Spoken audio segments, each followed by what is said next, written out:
Kingdom மூவியோட OTT release அப்டேட்டை பார்த்துடலாம். வீடியோ பார்த்துட்டு இருக்கவங்க ஒரு லைக் பண்ணிட்டு பாருங்கள். லாஸ்ட் ஜூலை மந்த் இந்த படம் மிகப்பெரிய அளவில் ஒரு எதிர்பார்ப்போட வெளியாச்சு. ஆனால் தியேட்டர்ஸில் பார்த்தீங்கன்னா டீசெண்டான ஒரு பர்ஃபார்ம் மட்டும்தான் பண்ணிச்சு. அந்த அளவுக்கு பார்த்தீங்கன்னா எதிர்பார்த்த அளவுக்கு இந்த படம் வந்துட்டு ஓடலை.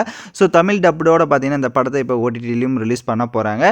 இந்த படத்துக்கு ப்ளஸ் பாயிண்ட்டாக இது கொஞ்சம் ஓடுறதுக்கான காரணமாக இருந்தது பார்த்தீங்கன்னா விஜய் தேவரகொண்ட ஆக்டிங்கு மட்டும் தாண்டி பார்த்தீங்கன்னா அனிருத்தோட மியூசிக் தான். ஸோ அனிருத் அவர்களோட மியூசிக் வந்துட்டு இதுக்கு ஒரு பாசிட்டிவாக இருந்தது. பட் கதைக்களம்னு வச்சு கொஞ்சம் ஆவரேஜ் டீசெண்டான ஒரு பர்ஃபார்ம் பண்ணனால இப்போ இந்த படம் பார்த்தீங்கன்னா ஓடிடி பிளாட்ஃபார்மில் ரிலீஸ் பண்ண போகிறாங்க. நெட்ஃப்ளிக்ஸ் தான் இந்த படத்தை வந்துட்டு கிளைம் பண்ணியிருக்கிற மாதிரி சொல்லியிருக்காங்க. ஸோ ஆகஸ்ட் 22 லாஸ்ட் வீக்கில் பார்த்தீங்கன்னா லாஸ்ட் வீக்கில் இந்த படத்தை நம்ம ஓடிடியில் எதிர்பார்க்கலாம். ஸோ 4 லாங்குவேஜஸில் பார்த்தீங்கன்னா ஓடிடியில் வரும். தமிழ் டப்டோட இந்த படம் பார்த்தீங்கன்னா வரப்போகுது.